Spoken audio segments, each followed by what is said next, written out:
If there's one thing that online business owners are insecure about, it's pricing.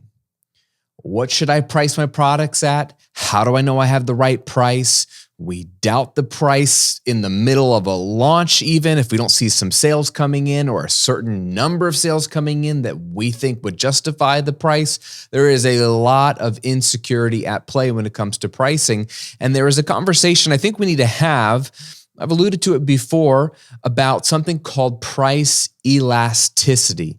This idea that there is not one exact price for your products. And this is a struggle for many of my students. They don't understand this. It doesn't seem to come naturally. So what I want to do in today's episode is explain the concept, help us work through the mechanics of it, the insecurities behind pricing, with the goal of being at the end of this episode, you feeling like you have a lot more confidence in your ability to set prices for your products, grow in the process, and feel like you are on the right track to serving people well without having to feel insecure about the price that you're charging for that service or product. Let's discuss.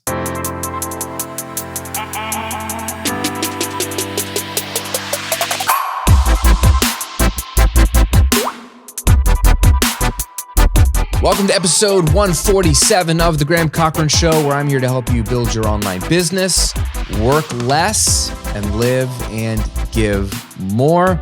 I'm your host, Graham Cochran. Pumped to hang out with you today. Hope you are staying healthy. Hope you're staying safe where you are today, wherever you are listening to this or watching this. I want to bring your attention to public announcement, my book, How to Get Paid for What You Know. If you're watching on YouTube, I'm showing you the cover right here. I'm sorry if you're listening on the podcast. Just go to grahamcochran.com/book to get more details about the book.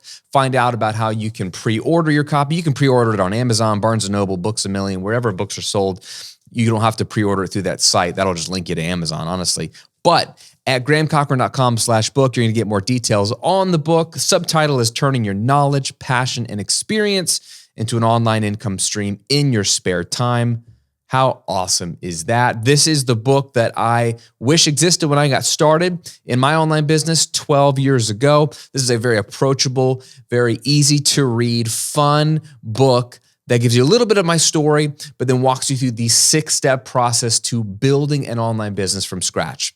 Whether you want it to just be a side income or a full-time income, it's the same model. I walk you through all of it. It's super practical. And I think it's inspirational as well. So I think I got that blend together, but it comes out March 22nd. I need your help. If you've gotten any value out of this show or any of my content, would you pre-order it, please? And maybe consider pre-ordering a couple of copies, one for you and one for a friend that you know wants to start an online business or find alternative work or just needs to make a little extra money on the side. That'd be awesome. And at grahamcochran.com/book, I'm giving away over $100 of pre-order bonuses for everyone who pre-orders. It's simple. Get the details there. You're going to get instant access to the first 2 chapters of the book digitally right away, including a bunch of other goodies. And everyone that pre-orders the book and enters their receipt there is also going to be entered to win an exclusive coaching call with me for 90 minutes. I'll coach you on your business pro bono. So I'm excited about that. You help me, I'll help you. It'll be a win-win. So check that out and get excited because March 22nd it drops. We're getting really, really, really close. Unless you're listening to this in the future, then you can go grab the book right now. The other thing I want to give you is more training. Again, we're talking about business. If you're thinking about pricing, because you're really at the beginning of thinking about your product and you're like, I don't really know, like, even if I have the right product or you have a lot of questions, I have an entire passive income training. It's a passive income workshop. It's about 45, 50 minutes that walks you through this business model, shows you how to go from no idea to figuring out your profitable idea, finding people to sell to, figuring out what you would sell to them, and then automating the whole process. The goal of this workshop is to help you build a $1,000 a month income stream in just 30 minutes a day. From there, of course, you can scale it up if you so choose. It is free. This is really, really kind of core training that I offer all my students. Just go to grahamcochran.com/workshop. I'll link to all of that below if you're watching on YouTube. Giving you a lot of goods here before we jump into the episode because I never want you to just have this. I want you to take this and more so that you come away with so much with every single piece of content you interact with when it comes to me. So enjoy that, grahamcochran.com/workshop for my passive income workshop. Okay, let's jump into the episode. Let's talk about price. I find that people get stuck here, and it's obvious there's basic questions like, hey, what should I charge for my course? What should a membership cost? And there's no one set answer. I have pricing frameworks, and there's like recommendations and rules of thumb. I've got entire videos on that. So go check that out. But I really want to talk about more of the mindset of this idea that's a false idea that there's one price. I don't know where this comes from. It certainly doesn't come from the world of business, but maybe if you don't have a business background or a retail background or a sales background, then you might come into this, and I can see understandably feeling like, oh gosh, deciding on a price is just one of those many decisions, and I have to get it right. And there is a right price, and I'm afraid I've got the wrong price, and so there's all these fears and insecurities. The wrong price meaning it's either too expensive and not enough people will buy it because they're like, oh, it's too expensive. And you're like, oh, I could have sold more if I'd lowered the price. Usually that's, if we just get honest, usually that's where the fear comes from. Very few people are afraid that they're charging too little. There are some, and maybe that's you, because that fear would be, wow, I'm selling a lot of these, but I wonder if I could make more. Am I charging too little? Most people, if we're being honest, are afraid that they're charging too much. And what that tells me, and just go with me here if this is you, this will be a counseling session, okay? Because we think it's about price, but it's really about our insecurities and our self-worth and fear and all that kind of stuff. Most of us, when we're getting into this, are afraid that we're charging too much. And that comes from our fear that like people will look at that price and think, well, what does she think she's worth that she could charge this much? Or so it's like, what if people think about me, down to just baseline, people aren't going to buy it if it's too expensive, then I won't make any money. And we're at a race to the bottom. So usually I see people want to drop the price, or usually I see questions like, oh, can I really charge $100 for a course on, walking my dog?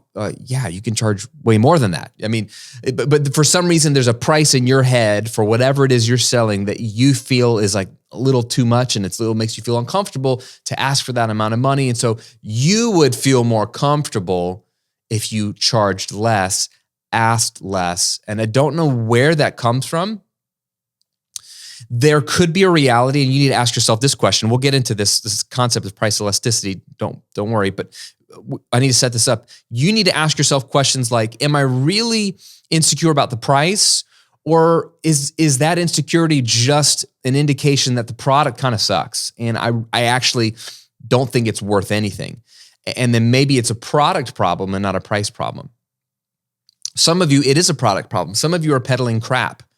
Or some of you have just like slapped something together, and that little voice inside of you that says, am I charging too much for this? Could just be your conscience, your God-given conscience that, hey, it's wrong to charge a lot of money for something that's crappy, right? And so we can all agree with that, but that's probably a small percentage of you. But if that's you, you need to own up to that, and we need to go back to the drawing board, and then it becomes more of a product issue and not a price issue.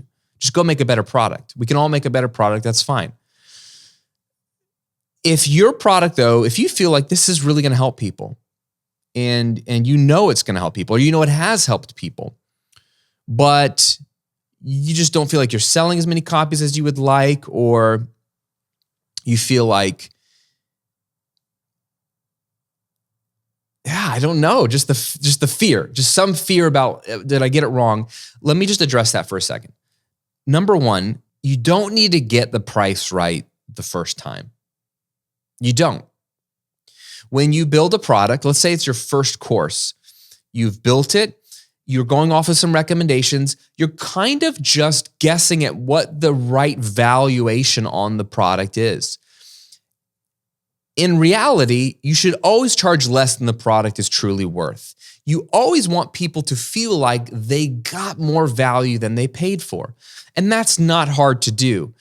Most of the time, though, we undervalue our products because we undervalue our knowledge, and we undervalue our experience, and we undervalue what our coaching in the form of a product, like a course or membership or whatever, can do for people. So that's a separate problem. I think we undervalue the true value there.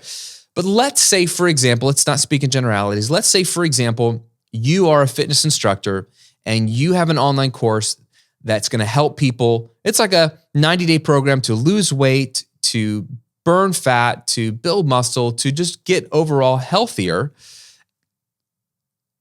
If you were to charge hypothetically $100 for that course, can you be pretty confident that your student is going to get more than $100 worth of value from that course if they apply what they learned? Absolutely. The way I know that is because how do you put a price on feeling attractive? How do you put a price on being healthier and being lower risk for heart attack or cancer?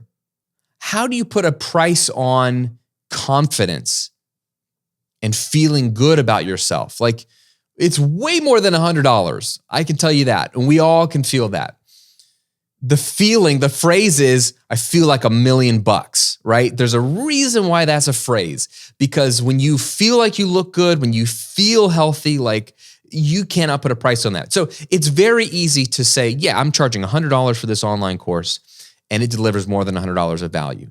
If you stop and think about it rationally. The problem is we're so insecure because when it becomes our thing, our course, I don't know if it's worth it. And so that's an insecurity you're going to have to deal with. But to be in this business, you can have insecurities, you can have fears. God knows I have them, but you have to have confidence too that what you've put together, if people will watch the videos and apply what you're teaching, it will be transformative in their life, and you can't put much of a price on that. So that's why all online courses are cheap. They're all cheap in comparison to the true value they offer. It's a fake thing with this rush to the bottom of like, well, courses should be $19 or $15 or $30. Like, this is so arbitrary. This is just people who are insecure trying to just undercut the market so that they can feel better about their course because they feel like, well, I don't have the credibility to justify the price, but if I sell the same thing for cheaper, maybe that works. And that's just a false narrative that doesn't make any sense, but it's what we all believe. So you have to just ask yourself, if the product's truly good, because it needs to be good, are you just insecure about the price? Because at the end of the day, you're going to have to just pick a price to start. So if you were that fitness instructor and you thought, okay, I'm going to go with $100, that's fine. That's fine. But then this is where we enter the conversation of price elasticity. Like an elastic band that can stretch and stretch, it's not just one shape. It can actually stretch and stretch and stretch larger and longer than its initial shape. But there is a point of tension where it will snap and it cannot stretch any further. Price is that way as well. There is not one correct price for your product or your services or your coaching or your membership or whatever. There is the initial price. There is the price that people have paid in the past, but it's not set. For some reason, we build a product and we are maybe open to the idea that I could iterate the product and add to it later and make it better later. But when it comes to price, we pick a price and we're like, oh, that's the price. I can never change it. I can't increase it because what if some people paid less and now new people pay more? I can't decrease it because what if some people paid more and now some people make less? Wait, who said that? How many things go on sale all the time? There was a price and now it's cheaper. How many things were a price and now they cost more? Like, the price is always changing for all kinds of products. We're experiencing that right now with something that's called inflation, something that we all forgot about in the last 10 years because of a lot of government fiscal policy to keep interest rates low and keep everything low so that like people won't freak out after the global recession. We're still like all this policy is like coming out of 10 years ago, 11 years ago, 12 years ago when the world was collapsing. And so we've forgotten about a little old thing called, hey, things get more expensive over time. And the reason they get more expensive over time is because of the giant printing of money. And so like there's more money in the world and so money becomes worth less. It's just this, it's fascinating / boring if you ever want to study it. But the point is you're experiencing it right now. Cars are expensive. Food is expensive. Gas is expensive. Everything's more expensive than it was a year ago, than it was 2 years ago. Prices, they're pretty elastic there. But for some reason with our products, we're like, it has to stay the same. No, it doesn't. Your price can change. You can stretch it up. You can stretch it down. The goal with price elasticity is to find the ideal price for your product for that market. And we don't know just from guessing. That's all our first price is. It is a guess. So it's an experiment. So you're building a product based off of research and you're doing the best you can to launch it and you think it's what people want. And you might be right, you might be wrong, it might be a mixed bag. Same thing with price. You're doing your best to pick a price that you think is fair, think makes sense, think your audience would go for. And guess what? It might be okay. It could be better. I have students who have raised their prices and found that it converts just as much. And they're making just more money. They're like, wow, I can't believe I can charge as much for my course. I'm glad I raised my prices. You could possibly be leaving a lot of money on the table by keeping a super low price that's arbitrarily low. It makes you feel better about yourself. Now, you have every right to run your business the way you want to run. Business isn't all about maximizing profit at all costs. That's not the only goal in business. So if you feel comfortable with the price and you know you're leaving money on the table, that's fine too. But I don't want you to leave money on the table or leave your price the way it is just out of fear. If you've picked a price that you feel good about, that's totally fine. I just want you to view your price as an experiment, as something that's malleable. Let's talk about specifics. If you are a coach and you're selling one-on-one coaching or a consulting business or some kind of service-based business, when somebody comes to you and you're working out whether they should work with you or not, or whether you're a good fit or not, and it sounds like they are and they sound interested, and so you make a proposal of what it costs to work with you, that should be elastic in your mind. Like, okay, this client, I'm offering $1,000 for a coaching package. Maybe that's 6 calls. I don't know. I'm making something up. But the next time you work with somebody, let's raise it up to $1,200 for the same 6 calls and see if they go for it. Then the next time, let's raise it up to $1,400. Every time you're interacting with a coaching client, potential client, raise the rate every single time. Why? Because you have to experiment. You have to find, when do people drop off? If everyone's saying yes, your price is too cheap. So raise it until enough people are saying no, but you're still able to make the living you need to make. This is something I don't think people think about enough. If you have 100 people buy a course from you for $50, but then you raise that $50 price of your course to $500, and then only 10 people buy that course. So most people, 90% of who would have bought it, say, I can't afford it. Only 10 people buy that $500 course. You make the same amount of money. You make the same amount of money. So raising your prices doesn't mean less money. More often than not, it means more money. Did you know the easiest and fastest way to increase your income is to raise your prices? Raise your prices. I have a course called Double Your Sales, and in that course, I teach 6 dials or levers that you can turn to increase your revenue. Do you know that the first dial lever, and I can't believe I have to have an entire section of this course on this, is raise your prices, functionally speaking. It's a little more nuanced than that, but if you want to boil it down, that's all that one lever is.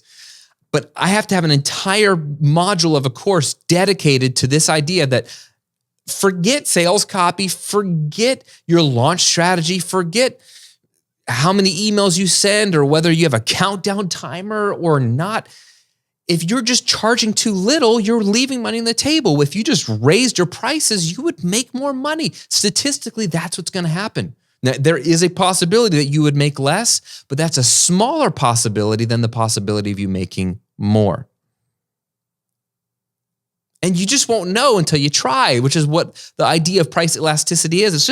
Let's just play with this.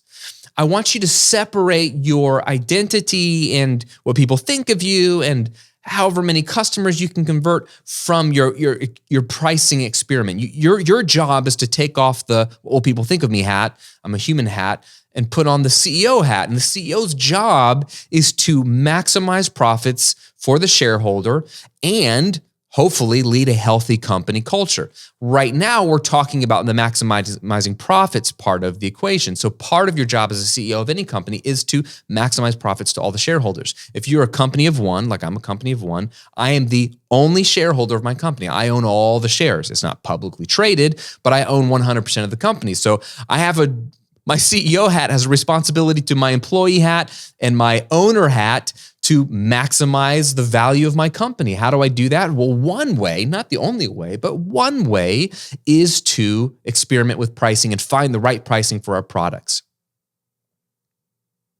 A lot of times companies do introductory pricing. Did you notice this? Are you an Amazon Prime member?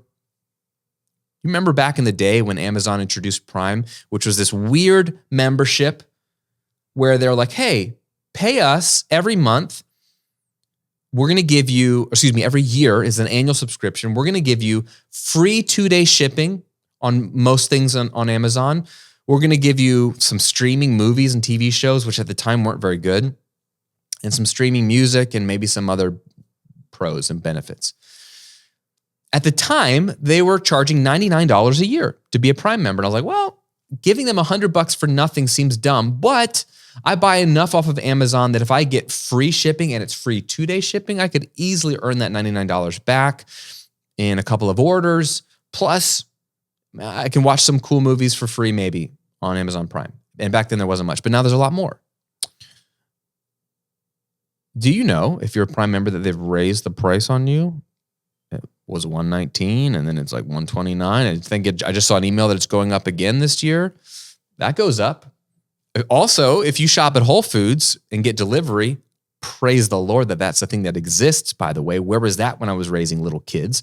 My poor wife and I had to go to the grocery store bringing our babies that were screaming and yelling at us. And now you ridiculously lucky parents right now can just press a button and somebody brings the groceries to you. Anyway, I digress. If you're an Amazon Prime member and you have a Whole Foods near you, you could order your groceries from Whole Foods and they would deliver it to you for free. It was amazing. Up until it wasn't free a few months ago, and all of a sudden we started getting billed $10 every time. I'm like, hey, I'm a Prime member. I shouldn't be billed $10. Oh, I get on Google and find a press release that now Amazon, who owns Whole Foods, is adding a $10 delivery fee for anyone that orders Whole Foods. Oh, so that free price was introductory pricing. Okay? The people that are running these companies, they have a strategy.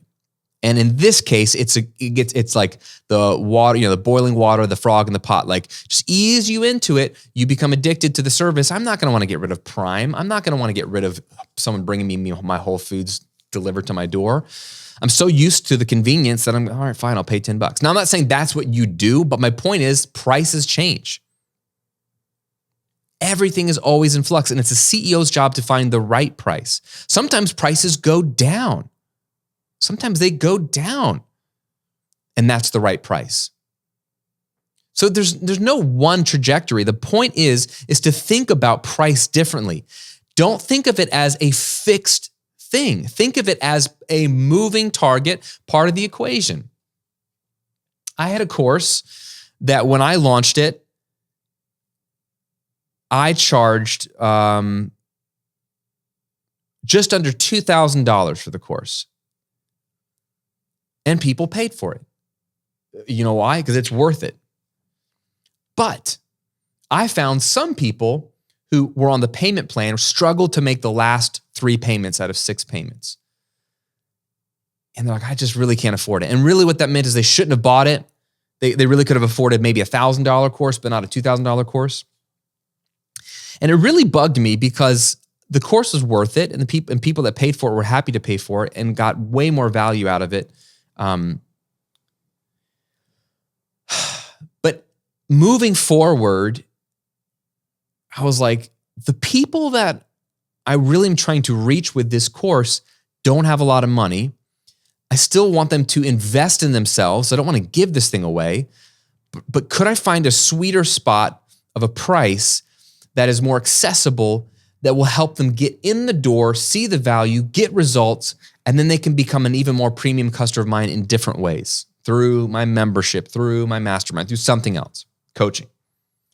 So I made an interesting choice to reduce the price of a $1,800 course to make it a $500 course, which really was hard for me because I'm like, I'm leaving money on the table.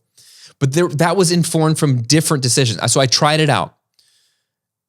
And refund requests went down. People bought it in higher numbers. I actually make more money off of it now at that price point than I did when it was higher.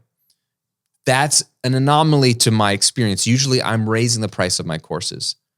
My membership, the 6-Figure Coaching Community, I launched it at a $47 a month membership, and I've raised it twice to the price that I knew it would ultimately get to, but I wanted to make sure I sold it at one price. And I offered people a chance to lock in that rate forever if they don't cancel their membership. And some people are still paying me $47 a month. Some of those OGs. I bumped it up to 67, but the last couple of years it's been at 97 a month, which is still a ridiculously cheap deal for what my students get. But for me, I have found that that's a sweet spot price point. I could have been like, oh, I'll just keep it at 47 or 67 because what if people don't pay 97? But I knew I needed to experiment and see if people would pay 97. What's interesting is I'm making way more money in my membership now. Go figure, now that it's at 97 a month. So surprising, right? And what I'm finding is my churn, the percentage of people who cancel, has gone down. I had way more people cancel the $47 a month plan than people that cancel the $97 a month plan. How crazy is that? When you charge more, you get a higher level of commitment and a higher quality of customer, usually speaking. And so I have found that I just have people stay around longer that are even paying more. So you just won't know this until you try it. So this is more of a conversation. I'm hoping in this episode that something is sticking with you. So here's what I want you to think about as we wrap this up. Price is not fixed, it's elastic. It can change, should change until you find what you think is the right price, which means your first price is an experiment. It's an educated guess at best. Be willing to, if you're launching a course, have a launch price and see how it converts. If you're getting 0.5% to 1% of your email list to purchase when you launch something and you're launching well, not just like, here's a couple of emails. I mean, even if you did just a couple of emails and 1% bought, that's actually really good. But if you did a legit launch and you're getting 1% of your email list to buy, then you know that you have a great offer. If you're getting a much higher conversion rate, then you might be a little too cheap. But if you had a good conversion and 1% or more of your list bought, then maybe when you open up the next time, consider raising the price. Just try it. Do a promotion with a price a little higher. See how it converts. If it's in your funnel, just keep it in your funnel and increase the price and just see if it can go up from there. And see if your conversion rate stays about the same. The old adage is if you double the price and half the people buy, you still make the same amount of money. But maybe the quality of the people you get is better. So think about your goals there. Like raising your price doesn't mean you're going to make less money, even if fewer people buy. You don't know that fewer people are going to buy. One, and two, the higher price point makes up the difference a lot of times. Some signs or indications that you've got the right price. Again, you're converting a healthy 1% every time you launch this thing, or when people go through your funnel, the core offer in your funnel, about 1% of every person that joins your list buys it. That's a very healthy sign that you've got a good offer that's right on track. If you're converting at like 4, 5, 6%, it's probably a little too cheap. I would raise the price. If you're converting at less than 0.5%, something's wrong with the offer. Let's just say that. It could be price. It could just be the offer itself is not what people want, and we don't know yet. So then you could experiment with price. So I'll give you an example. I have a course called Total Home Recording on the Recording Revolution side. When I launched it at $297, and it did really well at launch. I had a few bonuses. There was urgency, scarcity. It did really, really well. Closed the doors. A few months later, I put it in my funnel, and it wasn't selling very well at $297. My marketing director and I were talking about it. He said, let's try to, in the funnel, give a limited time 50% off coupon for people in the funnel because they were new subscribers, and see if it sells at $150, half the price. So we did that. It sold much better. So regularly $297, selling at a half price privately in my funnel, converted a lot better, and people were getting great results. So I learned, okay, the price really made a difference. People actually like the product. They're getting results. They're not saying, oh, I feel like it's missing something, or I don't think this is for me. In that instance, it was a price thing. And so for whatever reason, it launched well at almost $300, but in my funnel did not perform as well at $300. So it performed better at a discount of $150. You don't know that till you try it. So in that case, I reduced the price and it worked better. Another course, Automatic Income Academy. Audio Income Project. I got too many courses, two brands that sound the same, similar acronyms. Audio Income Project. I launched this freelance course in 2013, and I launched it at $300. It was 3 payments of $99. It did really well at launch, But I found the people that refunded were the people that did the payment plan that were basically getting in for $99 to try it out, and then they'd refund within the first month. The people that paid all up front for it, maybe paid $247 or $267 or whatever up front, they never refunded. And so then what I did the next time around when I launched it again or put it in my funnel is I increased the price. I doubled the price to $600. So 3 payments of $199. So the cheapest you could get in would be your first payment of $199. Refunds went down. The revenue, either the same amount of people bought or revenue stayed the same even with increasing the price. And so by doubling the price, everything was actually better. You just don't know until you try something different.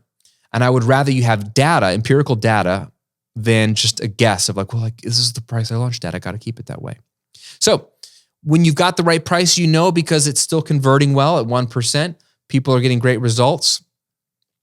And try like an elastic band to raise it as far as you can. And if you see that conversion rates go down at some point, then you can always back the price back down and keep it at that new sweet spot. And you just don't know what that sweet spot is until you try. And at the end of the day, all of this talk about price, I think, is really rooted in fear. We want to be accepted. We want people to like us. We want people to feel good about what they bought from us and feel like it was worth it. And we put too much attention on the price side of the equation and not enough attention on the value side of the equation. This is where I want to end. There is something called price and there's something called value, or what something is truly worth. And we alluded to this at the beginning. But if you are feeling insecure about your price point, I'd rather you stop for a moment and do some soul searching and some inner work on finding out the true value of your product. I know some people hate value ladders or value stacking, or this course is valued at $1,000, but I'm selling it for $100. They think it's made up. They think it's arbitrary. They feel icky with it. There's nothing icky about that. That's another insecurity that you're having to deal with. The reality is you need to find the value of that product for two people and for two reasons. For your customer to know, what should this be valued at? Because they don't know. That's your job as the salesperson to communicate that value. And there's lots of ways to do it. But it's also for you to know that you can feel good about charging whatever you're charging. I have an online course that I charge $500 for that teaches you how to build a business. I feel ridiculously good about charging $500 for that. When people want a discount, I just want to slap them in their face. I don't do that, by the way, but I try to better articulate the value, because a $500 course that can help you create a $250,000 a year business relatively easily, the value is insane, right? Like that alone, I can't do the math quick enough, but if you had $250,000 divided by 500, that's a 500x return. And that's an annual income that you could easily build by doing what I teach in that course. So then you get that every year. So then 10 years of that, and you've got a 5,000x return on your investment. So I feel very good about selling a course for $500 that helps you with the business. My one-on-one coaching packages start at $30,000. I feel very good charging $30,000 to coach somebody in their business. Why? Because I know if they implement one small thing from our time together or make one small change from our time together, it's going to be easily a $300,000 change. Because the people that I'm working with already have a business in place. They have limiting beliefs. They need clarity. They need some wisdom, some strategy. But a lot of times it's just up here in their head. I know that if we have one breakthrough, it can easily be a $300,000 or more return for them on the $30,000 investment they made with me. And that could be annually. So you just have to, it's better to do the work of figuring out what is the true value of your course. Again, it's easier for me. I get it when I'm in a business to business space, but go back to my original business, the Recording Revolution. It's a business to consumer space, which most people's businesses are. I know that them spending $150 on a mixing course with me is going to give them thousands of dollars worth of value. Because just by comparing it to what their other options are to get the results, it's the cheapest option. It's cheaper than buying expensive microphones. It's cheaper than going to audio school. But the value that they're going to get of like the confidence of how good their song sounds, that they would want to play it for their family and friends, how proud they will feel when their family and friends or fans are like, whoa, what studio did you go to make this? And they're like, I did this myself in my home studio. You can't even put a price on that. I would say that's an infinite return on investment because that $150 has turned into joy, confidence, like opportunities. For some of my students, they went on to get record deals or win Grammys. And I'm not saying it's because of me, but their record sounded more professional because of what they learned from my course, that it gave them a fighting chance. Can you put a price on those things? No. So the takeaway for you is, do the hard work of figuring out what is the true value of what you offer, give it a monetary value, and then show yourself, wow, that's way more than what I'm charging.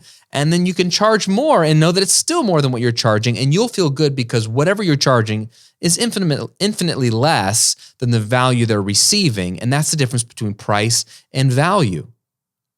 Price should always be less than the value, but I think we way undervalue our products, and so it's a race to the bottom with our prices. Does that make sense? Okay. If that made sense, let me know in a comment below. If it doesn't make sense, then we got to do a part 2 of this thing. Price elasticity. It's an elastic band. Stretch it. See where that breaking point is and find that sweet spot. I like this stuff. I wish we were hanging out right now because I have so many questions for you in terms of where you're at, what you're thinking about when it comes to this. And if you just need some structure for your business and you're like, I'm serious about this, Graham, I want to build this thing, take my passive income workshop. It's free. It's an on-demand video training. Just go to grahamcochran.com/workshop. If you're watching on YouTube, click the link in the description. Go watch it. You'll have some structure. You'll have some bones to this idea. Then go build this thing, launch your first thing, and then experiment. That's all we're doing in business is experimenting. That's it, my friend. Fun episode. Hope this was helpful, and I hope you're doing well.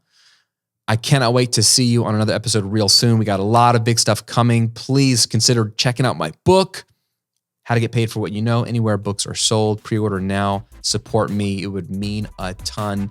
And go get your bonuses at grahamcochran.com/book as well. Okay. Have an amazing day. We'll talk to you in another episode real soon.